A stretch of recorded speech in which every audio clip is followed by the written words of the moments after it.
Time is speeding up. Chaos is shifting into a new level, and we feel the pull to unlock the mysteries of the universe. Timeless spiritual wisdom offers the point of stability to navigate these times and to open our greatest potential. So sit back, relax, and enjoy the fun and knowledge of visionary best-selling authors Shri and Kira as they explore these mysteries and invite your higher love to come forward. And now, here are Shri and Kira. Welcome to Explore the Mysteries. I am wisdom teacher Sri Ram Ka. And I am Master Lady Kira Ra. And in this episode, I'm excited. And I know you are too, because we're talking about activism. It is the springboard to passionate action. There is a vast difference. This is something that has been building in our lifetime, Shri, and more, and expanding. And it's a heated subject. There's a lot to share. So welcome, grab your favorite beverage, sit down, and let's dive. And Shri, I know we're diving in a lot of beautiful places. Where are people diving in to join us tonight? We want to do a shout out and a welcome to all of the listeners from AM FM 24/7 and the affiliate stations throughout California and other states in this beautiful country of the U.S. And also we are at YouTube, at Oneness Talk Radio and iHeart, and there are other affiliates. I don't remember all their names. OneNessTalkRadio.com and of course so many others. Welcome.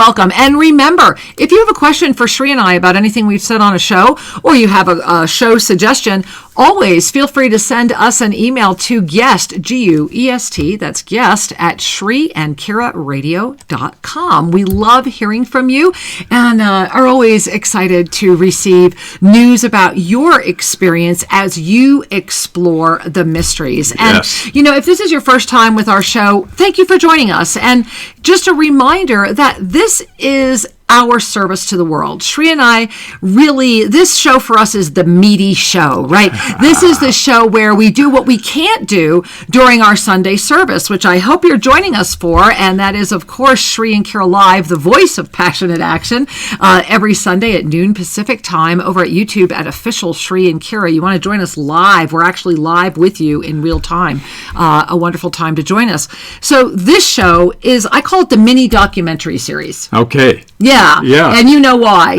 Because we are exploring in greater depth the issues that are important to our own evolution, for all of us. And tonight's topic... The questions that people don't want to look at, right? Well, yes, sometimes they don't want to look deeply enough.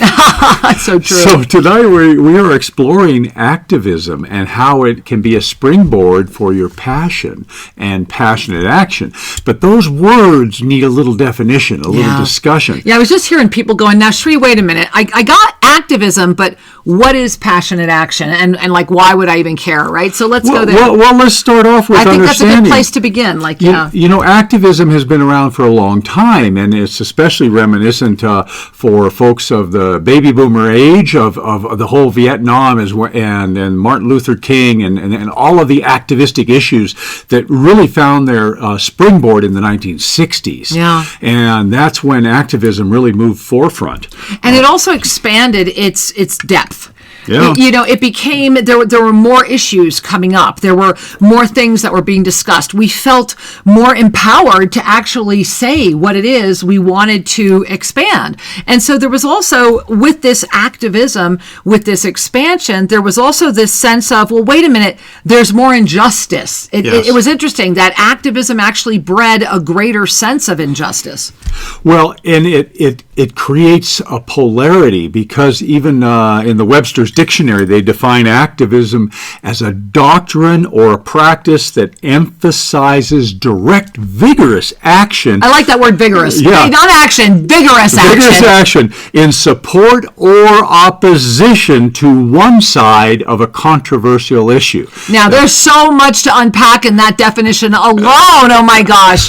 So what they're saying is there's a push energy, and you're pushing an agenda. You're either opposing somebody else's agenda or you're promoting your own. It's like the essence of polarity. It even has in there one side. Exactly. One side of a controversial issue, meaning there's only one side. And that is the traditional, the densified experience of activism. And it has that sense of justice. Well, that's right. It has a sense of right and wrong and kind of a winner and loser sort of mentality. No, definitely. And so traditional activism was people gathered together because their hearts were agitated by a perceived injustice. Yeah. They wanted to shift something. Yes. Now, all forms of activism can either be narrowly focused or more broadly focused. And in the most narrow focus, they're very self-centered. It's I want to build a building and I need to get it rezoned so that my commercial enterprise can profit. That's a very narrow form of activism to go out and get the votes. Well, now wait, I want to stop right there because I think it's important to say that what you're really demonstrating here, Sri, is that activism has a lot of different nuances. Yes. Because many people may not even understand that what you're sharing is an activistic energy applied toward a self-absorbing experience. Yeah, for personal gain. All personal gain. And, it's really funny that, and it's just, I was writing about this earlier today, 99.9% of the people on the planet, 100% of the time, are only motivated by what's in it for me. Mm. And so you're not part of the 1%, you're part of the 0.01%. And what's so beautiful is that sincerely, the empowered mastery presence of you breaking free means that this 0.01 is enough to really make a difference. Absolutely. But it's an interesting point because activism, as we're going to continue to unfold it in this show, has some layers to it. But here's the universal thing is that activism arises when we begin to look outside of ourselves. Okay, breathe that in. So when we get when our consciousness lifts a little more outside of just me, and I begin to look in the outer world of how do I interface with others, or how does my family or my church or my political party or whatever it is, whatever degree of identification you're working with, it always involves the outer world. And so activism is oriented toward exerting a power over the outer world, exerting a power over other beings and their choices. So that's where traditional activism found its roots. And a lot of people get energized by anger. Well, I'd say let's breathe that one in as well, right? Because if ever we were at a moment on the planet where the energy, I always enjoy the Archangelic Realm who say, let us not forget that fear, which is the prevailing planetary thought energy, plus anger, right? So fear plus anger. Remember, in order to get that anger, we had to already be afraid. Yes. So that fear plus anger equals hate. And in so many ways, is that not activism? It's almost like it's the activism formula. Well, hate then is picking up on it's out there. I want to exert power over that which I hate. Right. And remember, we're moving through this at all the stages because at its basest form, activism is saying, I am so enraged. I am so angry. I am so out of control that this is my response to that. And so it's like taking that pendulum that's already swung one way all the way out and doing what you have to do to find balance. And that's why I think it began with this activism, swinging it all the way the other direction so that we can find that balance. Yes, and sometimes people need to swing out one direction to get some perspective. Right? I mean, we've all been. I mean, were you not activistic when you were young? Absolutely. I was extremely. Especially in the college years, I'm sure. God, yes. many people can identify with that. It's like we're very idealistic and we're going, no, this has got to change and that's got to change. And this is how we stimulate our own inner perspectives and find a deeper level of truth. But I'll tell you what, people must find a sense of confidence and trust in order to have any degree of wholesome discussion. Yeah. And this is where, activism is not does not require that you shout loudly using social media, although many activistic folks are shouting loudly. And it's kind of interesting how social media has invited a lot of that energy, which is a whole other discussion. However, and we'll have it. Yeah, absolutely. But where we're going today is to understand the relationship between activism and your own personal evolution of consciousness. Breathe that one in. Because what Kira and I are about is the upliftment of consciousness, the ascension of consciousness. And what is really critical here is that mankind is doing this naturally. However, with education and mutual respect, we can do it a whole lot more rapidly. So there is a natural evolutionary process at work. And I want to give you an example of that. We just read the definition from Webster that activism is a doctrine or a practice that emphasizes direct, vigorous action in I can feel that. in support or opposition to a side of an issue. Traditional activism. In Wikipedia, they define it a little more softly. In Wikipedia, now, and I just want to paraphrase or emphasize, Wikipedia wasn't around as long as Webster. Right. So this is also part of its own evolution, is the perception of the experience. And that perception of the experience is what's coming through in these definitions. And so in Wikipedia, they say activism consists of efforts to promote, impede, or intervene in social, political, or economic, or environmental reform, with a desire to make changes in society toward a perceived greater good. Yeah. So consider that. As opposed to just saying, I oppose it, they're saying, no, we have a proposed greater good that we're wanting to actually impose upon others because it's our version of what ought to be. Now, but that is a little bit more heart-centered. It is, but I have to jump in here, Sri, because just really stop for a minute. So what you're sharing, and this is really valuable to anchor and discern, because this is that moment where if you can take the broader context, so whenever you are passionate about something and you really believe in it, then you feel committed to proposing that as an alternative. And when you can lift above the being that's looking at that, which is where, as Sri is talking about, this is where the ascended heart and that compassion begins igniting the greater you. When you can lift above that, that's when you begin to notice the limitation of it. Yes. And it also calls forward in you the understanding of the all. It's actually the mastery moment where you can break free of that limiting belief and appreciate all sides, because all beings have the same passion for what they're feeling that you have for what you're feeling. It's the moment of getting it that, of course, it's going to express differently. That's why we're here, but not cutting it off because it's not what you're expressing. Right. It's a profound, you're at such a critical point, Sri. I wanted people to just stop and go, let's listen to what Sri has to say. Well, thank you. It's important that we recognize that most forms of activism are really saying, I want the world to be better educated. If we look beyond the anger and the polarity of it, because activism has this push energy saying something out there is wrong. Well, with dialogue and education, we might reach a greater level of consensus about what ought to be going on. But when we simply push, when we simply shout, what we're doing is we're coming from a level of consciousness that is deeply rooted in polarity. And polarity does not unify us. Polarity separates us.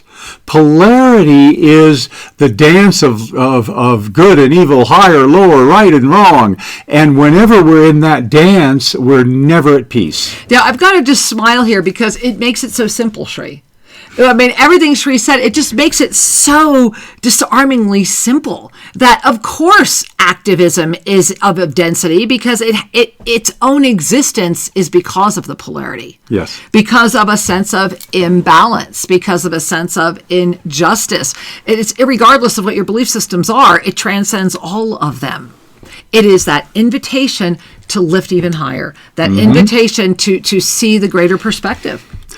Well, exactly. And so consider for a moment the whole concept of lifting higher. Okay, I will. At the most core level, human beings that are deprived of housing, that are deprived of food, that are in terrible circumstances, do not, for the most part, have an activistic level of consciousness. They are in survival mode. Yeah. It's just about how do I get the food for my children. And sometimes that can be interpreted as activism depending on where they go to look for the food. But it's this survival mode consciousness. With the basic need for shelter and safety and food met, all beings then lift a little bit, and now they're looking at quality of life versus the quantity of the bare needfuls. And so there was a wonderful psychologist who wrote about man's hierarchy of needs, and that was Abraham Maslow. Yeah. And what was beautiful about his work is he said, look, this is just the way it is. People start off at this base fight or flight level of need fulfillment. And then as those needs are fulfilled, they move more toward quality of life. The quality of the house, not just a roof over the head. The quality of the school, not just any old school, etc. You get this. And so then as man's needs are met even more, guess what? Human beings lift into their heart and are interested in the quality of life for everyone in the community. Right. That becomes a natural thing of the heart is more awake and available to notice how we need to share in order to create a harmony and a happiness in the environment that we share together. But that can't happen if the basic needs aren't met. And so this is the interesting evolutionary thing. And as we continue to lift into our own ascended consciousness, the springboard, the pivot point is always the heart. Now, I have to share the Pyramid of Spiritual Awakening, because we started talking about this. If you guys did not see last week's show, go back and watch last week's show where we first started talking about the Pyramid of Spiritual Awakening. And here's what's so powerful. That density consciousness right there, Sri, that we're seeing right there is the foundation. The foundation of the Pyramid of Spiritual Awakening. Okay, it is those preoccupations and that fear, right, that creates the anxiety, that keeps us in that lower chakra, that we're worried about safety, we're worried about our power, we're really based in a me-focused consciousness. And that activism is born from that perception of the injustice, that somehow the me has been affected to a point where the quote unquote irony is that your heart is awakening. And that's what I want to bring you all right here to, is the spiritual activism. When Sri and I first put this out there, way back when we first put that out there, we were still not fully anchored in spiritual activism. And I'm talking about globally, as far as the consciousness of humanity. The consciousness of humanity had just begun to really enter into the early stages of spiritual activism. Now, in order to arrive there, it means that your heart has begun to awaken. Yet through that awakening, it's awakening just to a greater sense of us. Yeah. And that is such a huge lift. It's massive, because you're going from that me to us, which means you're also learning how to love yourself more, which means you're also entering into that doorway of passionate action. Yet that heart can be the same limiting, binding trap as it is the expansive opening that lifts. And that's really where we are right now as a species. Well, yeah. So this Pyramid of Spiritual Awakening describes the journey of the evolution of consciousness, moving out of density consciousness, which is very egoic. It's all about me, into spiritual activism, which is it's about us. But the problem is that the ego remnant from the density is saying it's my us, not your us. It's my country, not your country. My religion, not your religion. It's all good as long as you believe my way. My affiliation. Right.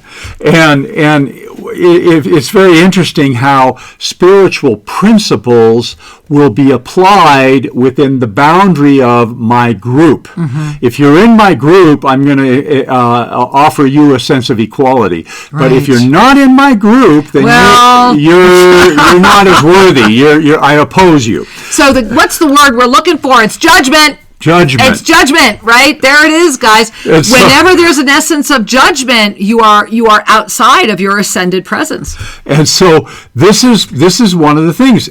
It's an improvement on being selfish. Absolutely. It's an improvement. So we go from density into raw activism into spiritual activism, which has elements of heart energy in it. But it still carries judgment, and it still has a divisive energy. There's an energetic principle that many people know. It's called what you resist persists. Mm-hmm. Oldie but goodie? It's an oldie but goodie, and what it's really saying is when we energetically push against someone, something, or some belief, it actually offers the thing we're pushing on. It gives it more definition so it can push back. Yeah. And we actually fuel that which we're trying to stop. And then we get addicted to the tension. So what happens at those levels of consciousness is that people are kind of empowered by their anger. Yeah, breathe that in, because I know you're feeling it. Shri, as you're sharing that, I'm like feeling tenseness. Yeah? Yeah. It's important to recognize that everybody wants to feel a sense of power. Yeah. And so when we, in the earlier years, if we get our power by getting mad, or opposing something, or we get power by joining a group, and then there's the group energy that empowers a sense of belonging, and that we can push out there in the world feeling safer. And those are, in my opinion, those are like training wheels for empowerment, which is a higher order of power. And we'll talk about that as we unfold the show a little further. Absolutely. And so let's think about this evolution of consciousness as we have been evolving through this, because we opened up by saying, well, what is activism and what is passionate action? So let me close that circle right now, because we really want to be expanding that circle a lot more, because here's the key. Humanity, and you know what, guys, I'm going to put that beautiful pyramid of spiritual awakening right back up here again, because I really do, for those of you that are able to see us, I want you to look at this again. So it is a pyramid, and the bottom is cut into 4 sections, 4 floors, so to speak. The landing pad, where we all are born, is density consciousness. This is where activism is born, because it's actually a way of ascending. From the minute we are born, we are ascending. And so through that anger, through that fear, through that anxiety, through the way that we resolve that, through the way that we navigate, we actually ascend into our activistic experience. It is based on the greater us. Now, here's what's so powerful. Traditional activism, which was like the lower strata of the spiritual activism experience, right? So it was very much more about finding our third chakra while starting to tingle our heart. But yet in the 60s, we were still very much healing our root and our second chakra, a lot of free love and sex. And so it was very much about really finding this healing of density consciousness. And as we entered into this basic activism in the 60s, that grew and grew through all of the harmonic convergence energy of the 80s, through all of the other ways that we were growing. It ignited that heart. And what happened was that heart became complacent. It was very happy. And this is how spiritual activism was birthed. And this was very much the energy around the millennium. The millennium was very much about spiritual activism, and my pathway is the right pathway. And, unless you know the right words, you're obviously not who you think you are. All the other weird things that would go on. Cool. That's spiritual activism, and it still happens today. But here's the blessing. Passionate action is right now. It's that moment where we transit from our spiritual activism and we own our ascension awareness. That is that beautiful eye of the pyramid. It is that all that is focus that says, I am. I am clear that I am more than this cycle of chaos. I am a spiritual being having this experience of form. It is that moment where your activism, as Shri so aptly said at the beginning of the show, it is that moment where your activism has become that giant springboard where you take that leap and go, wait a minute, I get it. I can see, and it's really kind of a smile. I always call it the inner smile. It's that inner smile that goes, wait a minute, I really get it. And it is kind of funny that all of that activism is actually feeding that which I'm wanting to stop. And then you awaken and see the gift that it has given you, the opportunity to appreciate the journey, to understand those who are still in it, and to begin to hold space for the ones who are ready to see it. And that's what passionate action is. Passionate action is not passive action. There is a massive difference between passive and passionate. Absolutely. Passionate says, I know, I am. And as the Bhagavad Gita so brilliantly shows us, when we command that energy, when we call it forward into everything we do, then we are never affected by the outer realms. You know, we are the same, whether everything's going great or everything's not going great in density. It doesn't affect the truth of who you are. That's the moment that is before us. That is the energy of passionate action. And that's why Shri and I have been steadfastly out there for the past 15 years on the air as the voice of passionate action. And we really encourage you to join us every Sunday at noon Pacific time over at YouTube, official Shri and Kira. And so it's such a wonderful discernment, because when we begin to understand the communication, yes, it creates a palette of understanding as we look at our lives and the lives of others. Because truly, anytime we act on the world, or with others, if we come from our heart, and hopefully with a bit of wisdom attached, absolutely, we aren't unconsciously creating harm or having negative side effects. Exactly. Because actions that are grounded in love create a healing energy. Even actions that at face value might look a little controversial. It's important to understand that the evolutionary process of the human being is to move out, to lift through the basic needs of fight or flight and fear and separation, and find the heart that would love thy neighbor as thyself, and interpret that through discernment. That we can allow all beings to have their voice, that we can allow and respect ourselves as we respect others, and co-create a harmony in the world where everyone can grow up, everyone can evolve, and everyone can enjoy this beautiful planet we share. And you know, the gift of that is that we remember. We remember the blessing that we are. Now, I want to share with you that when Shri and I come back, what we are going to be teaching you, there are literally 4 keys to passionate action, to being able to hold that open and thereby call into your divine life experience that law of instantaneous manifestation, that higher sense of being, and that expanded consciousness. Activism, it is the springboard to passionate action, and this is a profound conversation. We're going to be back in about 2 minutes. Enjoy the break. I know we will, and we're looking forward to coming right back.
And now, here are Shri and Kira. Welcome back. We're glad you are with us. And today we are exploring activism, spiritual activism, and passionate action. Oh, I like the springboards. You know, we've been springboarding from activism into passionate action. And if you missed the first half of the show, I don't know why, but go back and listen to it. And again, we want to give a big shout out to all of you that are joining us. And if you're joining us for the first time, this is my beloved angel, wisdom teacher Sri Ram Ka. And I, of course, am Master Lady Kira Ra. Welcome to Explore the Mysteries. And Sri, we need to dive back in because we kind of teased our audience. Yeah. You know, right before the break, we gave you guys a little teaser because we've been talking about what is passionate action. And I want to go back for a minute, if you don't mind. I want to talk a little bit more about, we are not in any way offering a judgment around activism. Both Sri and I have had extremely activistic pasts. It is part of how we grow. Yes. Remember that the pyramid of spiritual awakening is just that. It is I love the way she describes it as, it is a joy elevator to remember who you are. And if you're connecting with this show, if you are exploring the mysteries that are happening in your life right now, then that's because deep within you, the master that you are, the divine illuminator of this great body of form, is whispering and you are hearing. Yes. And that is the blessing of the yoga of self-ascension. And remember, you can learn more about that at simply Sri, SRI, and ANDKira.com and learn about the yoga of self-ascension. Because through the yoga of self-ascension, we are able to remember while we still have a body. We don't have to take a body with us. We don't have to transcend this experience. We are all here right now by choice. And you have within you a code. It's your master soul code. And with you, it is what's known as the sacred sequence. And your sacred sequence is very simply your day of birth, where you took birth, and the name that was given to you at birth. And how those interact becomes your master soul code. But here's the key, guys. Your master soul code never changes. It's just how you get to it in this lifetime. And in this moment, we have all converged into this experience. We are here right now in this moment by choice. Yes. And this is not an accident.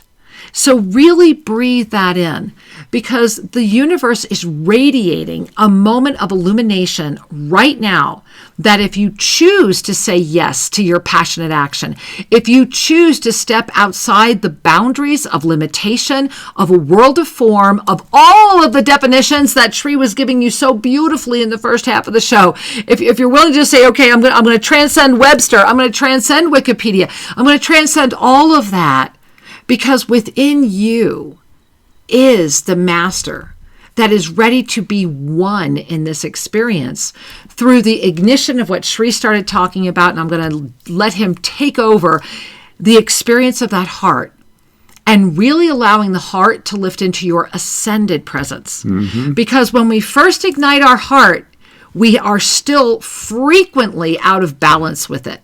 And this is why you hear constantly, oh, they have such a big heart, they're such a good person, why don't they have any money? Why does this ever happen? Why is that always happening to them? Because when we first ignite our heart, oftentimes we still have the victim energy with it. Absolutely. So we're carrying in a victim consciousness to a new way of expression. Yeah, and that too is another evolutionary opportunity in our human experience. And in fact, I think we should dedicate a whole show to discussing. I agree. Let's do that. We'll be doing that shortly. You know, last week or last episode, there it was. We talked about consciousness and the perennial questions of why am I here, who am I really, or what am I really. Great episode. You should go watch it. It's important to consider that one of the reasons you're here right now is to experience the infinite unknown that is underpinning your personal reality. That there is an infinite reality that is beneath all subjective realities. Right, the perennial philosophies. And so that's an abstract way of saying you're here to discover your inner self, the truth of your being, which is connected to the infinite. And as we discover that, we first start by playing in the outer world and getting distracted and involved in everything in the outer world, and that's what feeds the activism. And later on, as we begin to find... It's actually an expansion. It is an expansion. Yeah, because you're finding all these new things and ways to feel about It's them. a way to activate consciousness. Exactly. You know, until you touch the burner and say it's hot... How do you know? Hot's just a concept. Exactly. And as soon as we touch a flame and we go, oh yeah, that's hot. Got that one. Well, now we have direct experience. Yes. It's that way with your nature, with the divinity within. I believe every human being wants direct experience of your beautiful divine nature. And so here we are, growing in awareness, growing in wisdom, growing in consciousness throughout our lives. And the purpose of our lifetime is to activate that.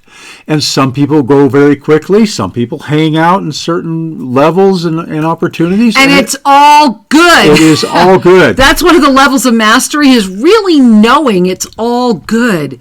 You know, you don't have a beautiful tapestry if there's not lots of colors, or at least some variety. And part of that, you could use that metaphor as a representation for levels of consciousness. Yes, absolutely. We appreciate life as we transcend whatever was, meaning as we grow from childhood to adolescence, and through adolescence into adults and younger adults, and raise children and have families, look at all of that cultivation of our consciousness. And it's beautiful. So activism is like that. It is a way of imposing ourselves upon the outer world, and it starts off fairly crudely, meaning black and white with no nuances of harmony, which is my way or the highway kind of thing. Yeah. And then it evolves into a more sophisticated sense of balance and cooperation.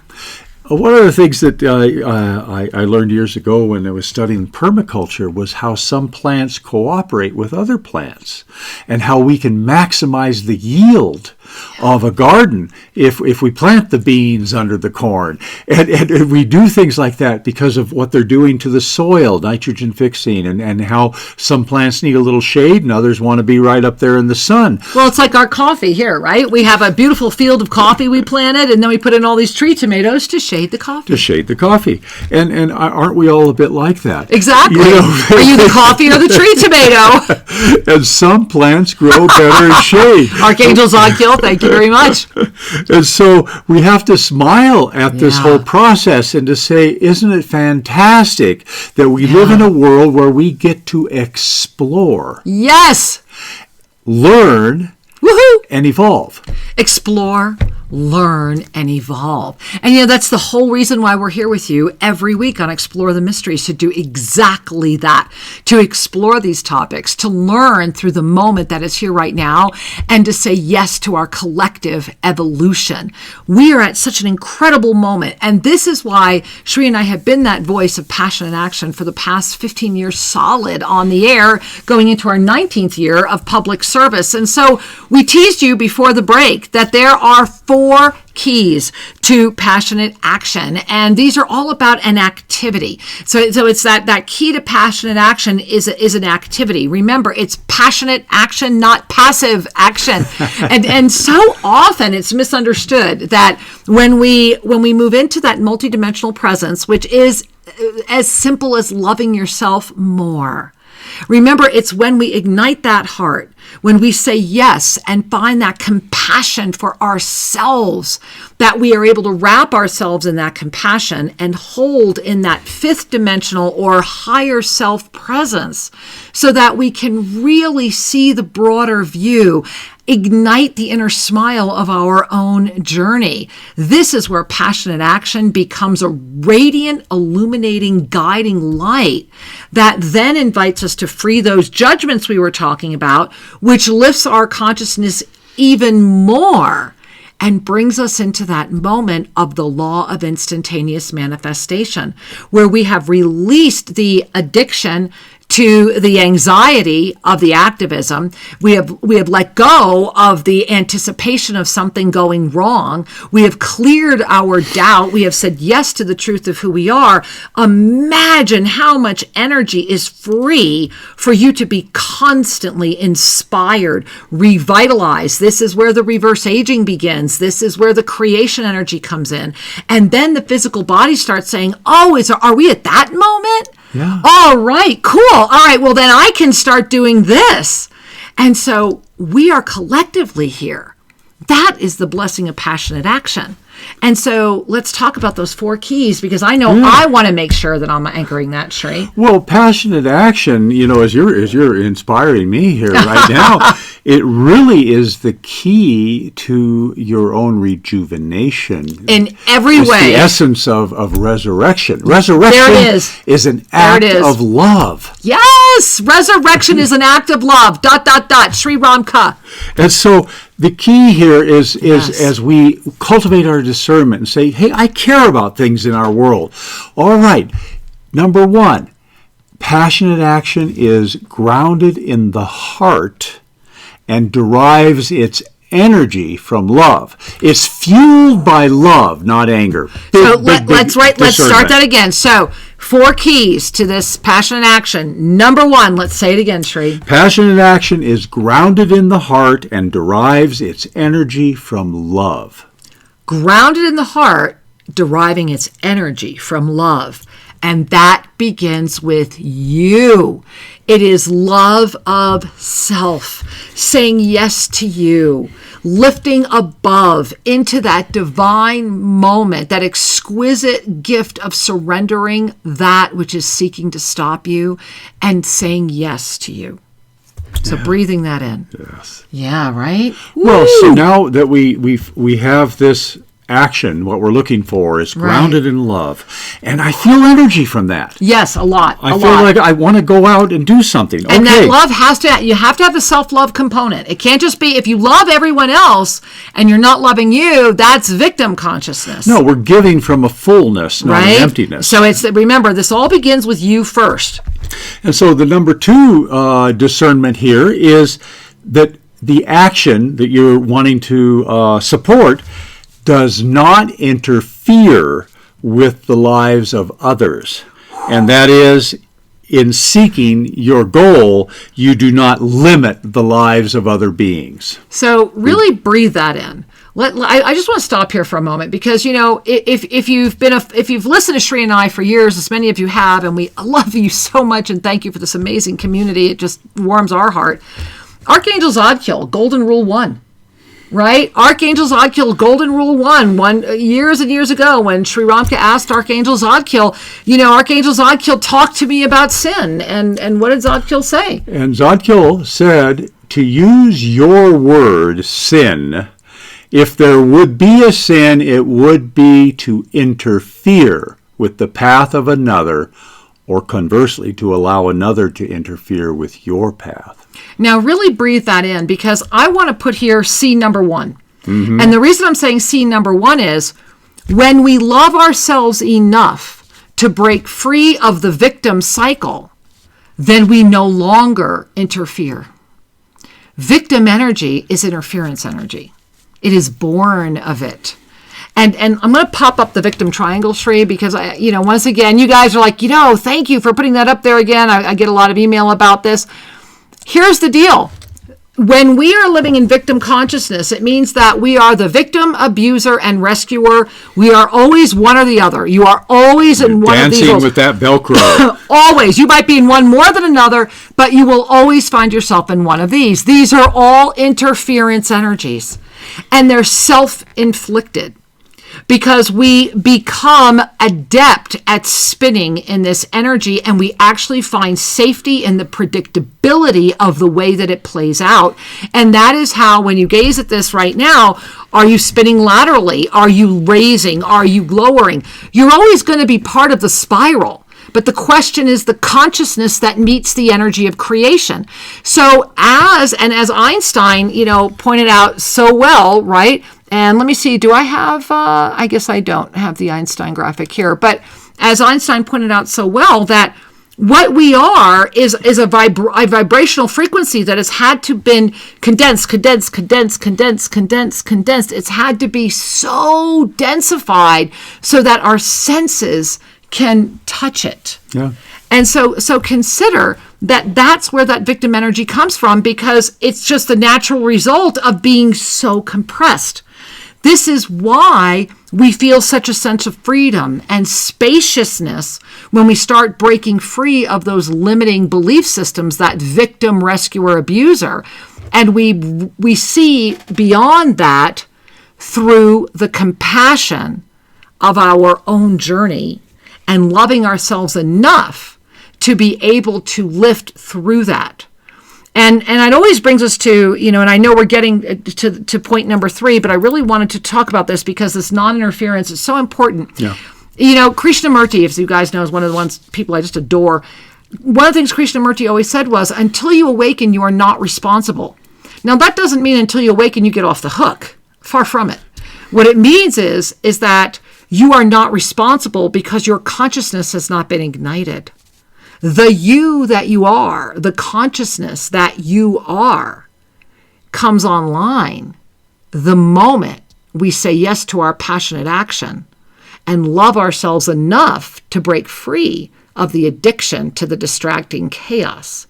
And this is a very profound moment in our history right now. Yeah. And I do want to share that if you have not yet checked out wwaglobal.com, check it out, get in there, at least get on the mailing list. The Together We Are Better Summit that is coming forward on the equinox of 2021, coming right up in March 2021, is because of this moment. And it is the unifying voice of passionate action. And so we are at a moment where it's not just talking about all this. It's also about taking your passionate action into your life and saying, this is, how am I expressing? Yeah. Who am I and how am I expressing with an expanding planet? And we've had examples throughout history of both activism that has very tragic results, and a level of spiritualized activism that is connected to the heart. It's all part of who we are. And these are evolutionary processes. Mahatma Gandhi, for example, wanted to unite his country, and he said, we will not fight the British. They will give us the country because we are clear and we are united. And that we... That's it. We are clear, we are united, and we are steadfast commitment, focused awareness, and complete trust. I love Gandhi. Well, and similarly, Dr. Reverend Martin Luther King. Exactly. Arm in arm, we are walking to bring attention. And we're not letting go. Exactly. So these all had a wonderful heart-centered element in them, which brought about a response. Now, not all the responses were the desired responses. However, it tended to arouse the hearts of others. Yeah. And so number 2, as we come back to our checklist. Are you excited about your checklist? Let's go back to number 1. Let's just read 1 and 2 again. So as you're looking at, everybody wants to contribute in some fashion. Exactly. So is your intended action grounded in the heart? Are you getting energized from the energy of love? Now, that was number 1. So again, if we're just recapping really quickly. So number 1 was that. Grounded in the heart and fueled by love. Number 2, the action does not interfere with others. That is, in acquiring your goal, you haven't limited the lives of other beings. All right, we're ready. Drum roll. Okay, number 3. The activity is free from judgment of others. That means it's coming in from a higher plane of existence. Yes. When the activity is free of judgment, you have actually activated a 7th dimensional, beautiful view. And I do want to share with all of you that there is a way that you can look at this. This is the witnessing diagram. Here it is, right here. That I want you to look at this really quickly because we've been talking about it. The 3rd dimension, as you gaze at this, the 3rd dimension is right there. It's that beautiful angelic presence of you having said yes. You are in a manifesting experience in a beautiful co-creative moment. And then that 5th dimension that ignites when we love ourselves enough, when we have enough compassion that we can lift above that, to really free ourselves from that. That's when we become the witnesser of the witness. Because in the third dimension, we do awake to witness ourselves. And it's when we can become the witnesser of that witness that we begin to free ourselves of that drama. And it's when we fully release the judgment, you'll notice it looks like you're almost standing up from within yourself, that then you are witnessing, then that undeniable smile, that law of instantaneous manifestation comes in as we arise again to become the witness from the ninth dimensional experience. And this is important because when we are free from the judgment of others, when we are not using judgment, when we are not fueling the anger, we are at a very beautiful space. And it's from that space that the solutions do arise. Einstein again, right? The solutions are not ever found at the level of consciousness that created them. That is the moment we are at. And it's profound. And this is the power of love. Exactly. So often Huey Lewis in the news.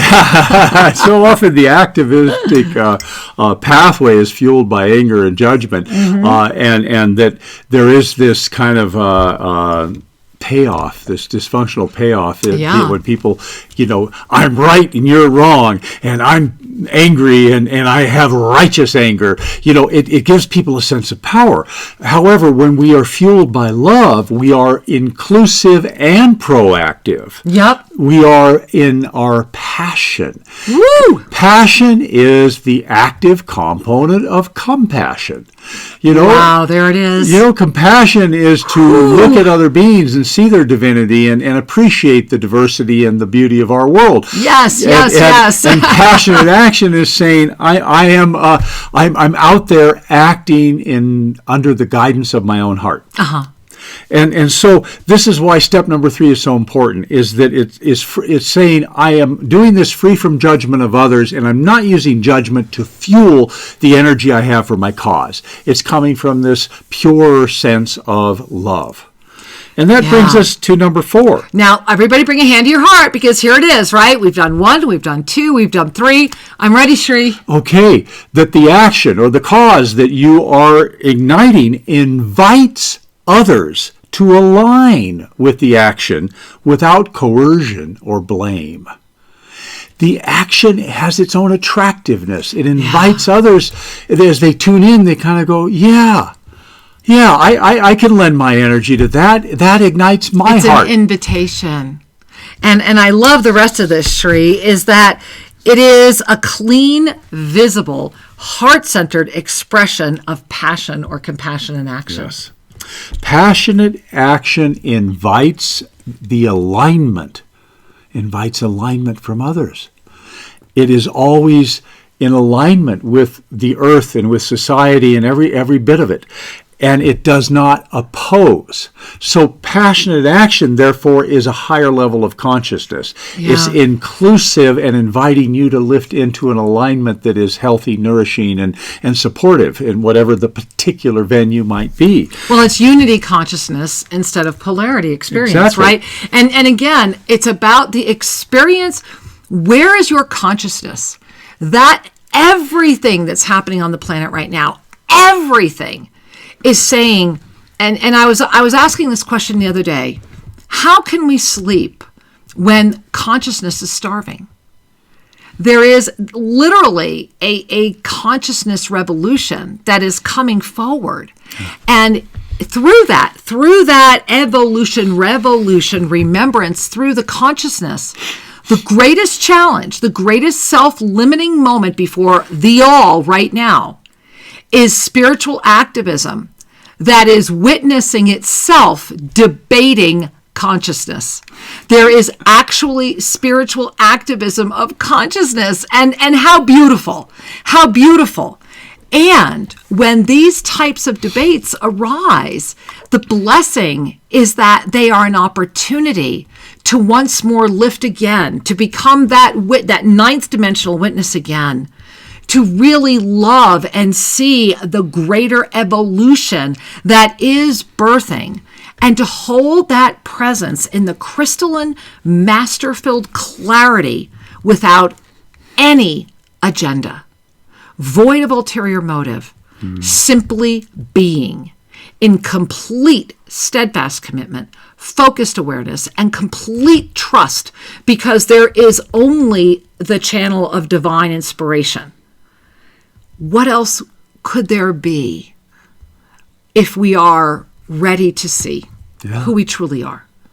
And when we say yes to that, when we ignite that revitalization, when that moment comes together, that is when we anchor in at the yoga of self-ascension, the mastery presence of our divine being in full conscious awareness and harmony with our body.